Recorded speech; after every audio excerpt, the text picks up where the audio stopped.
BJP শাসিত রাজ্য উত্তরপ্রদেশে হিন্দু ধর্মগুরু আক্রান্ত। এই ঘটনার প্রতিবাদ জানিয়ে সর্বভারতীয় কংগ্রেসের নির্দেশ অনুসারে বিজেপি শাসিত রাজ্য ত্রিপুরার উদয়পুরে জেলা কংগ্রেসের উদ্যোগে এক বিক্ষোভ মিছিল বের হয় শহরের বুকে। এই দিনের মিছিলে জেলা কংগ্রেসের সভাপতি টিটন পাল থেকে শুরু করে যুব কংগ্রেস ও মহিলা কংগ্রেস থেকে শুরু করে অন্যান্য শাখা সংগঠনের কংগ্রেস কর্মী সমর্থকরা শহরের বুকে বিক্ষোভ মিছিলের মধ্য দিয়ে তীব্র আক্রমণ শানান কেন্দ্রের নরেন্দ্র মোদী সরকারকে। এই দিনের মিছিল থেকে জেলা কংগ্রেসের সভাপতি টিটন পাল সাংবাদিকদের প্রশ্নের উত্তরে জানান, যারা এই ধর্মগুরুর উপর আক্রমণ করেছেন তাদেরকে অতি সত্বর গ্রেপ্তার করতে হবে, না হলে আগামী দিন আরও বৃহত্তর আন্দোলন সংগঠিত করা হবে গোটা দেশ ও রাজ্যের গোমতী জেলা জুড়ে। উদয়পুর থেকে নিজস্ব প্রতিনিধির রিপোর্ট, টিভি 100 বাংলা।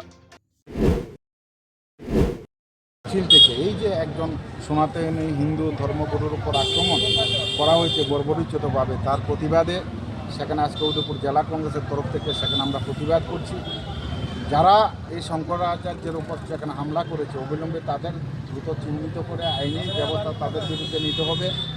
এবং শুধু উত্তরপ্রদেশে নয়, সারা ভারতবর্ষের মধ্যে আপনারা দেখবেন বিভিন্ন সময় যে ভারতীয় জনতা পার্টির নেতৃত্বরা তারা বিভিন্ন সভায় বক্তব্য রেখে হিন্দুদের পক্ষে সনাতনের পক্ষে সেখানে বক্তব্য রাখেন, তাদের সরকারের শাসনে আজকে সারা ভারতবর্ষের মধ্যে হিন্দুরা সেখানে জায়গায় জায়গায় সেখানে আক্রান্ত হচ্ছে।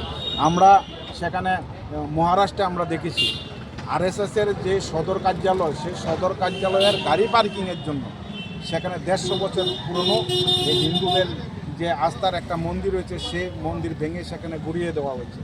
আমরা সেখানে মধ্যপ্রদেশে সেখানে দেখেছি, সেখানে আমাদের যে হিন্দু সনাতনীদের আস্থার যে গুরু, সেখানে মহাদেবের গলায় শিকল পরিয়ে সে প্রতিমা সেখানে রাস্তায় সেখানে টেনে হিঁচড়ে সেখানে নর্দমায় ফেলা হয়েছে। এই সমস্ত ঘটনা সেখানে প্রমাণ করে যে ভারতীয় জনতা পার্টি আসলে মুখে তারা হিন্দু দরদির কথা বলেন, সনাতনীর কথা বলেন, আসলেই তারা ভেকদারি। তার প্রতিবাদে সেখানে আজকে আমাদের জেলা কংগ্রেস